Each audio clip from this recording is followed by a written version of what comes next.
Good evening বন্ধুরা, তোমরা সবাই কেমন আছো জানিও। আমি তো খুবই ভালো আছি। তো তোমাদের দাদা ভাইয়ের হচ্ছে জন্মদিন আজকে, তো সেই উপলক্ষে একটু লুচি আর হচ্ছে পায়েস করেছি। তো কেক আনতে পারিনি, খুবই দুঃখের বিষয়। তোমাদের দাদাভাইকে তো তোমাদের দাদাভাই অনেক রাত হয়ে গেছে, এখন বাজে 11টা। তো এখন আসলো, তাই হচ্ছে এটা দিয়েই আজকে বার্থডে সেলিব্রেশন হচ্ছে। নাও হ্যাপি বার্থডে।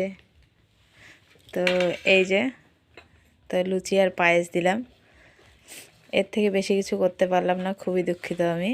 তো এদিকে পাপা হচ্ছে দেখো মোবাইল দেখছে, তো এই যে এখন খাচ্ছে।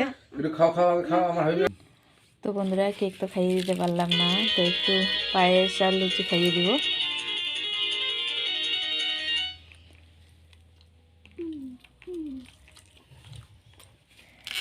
তো চলো।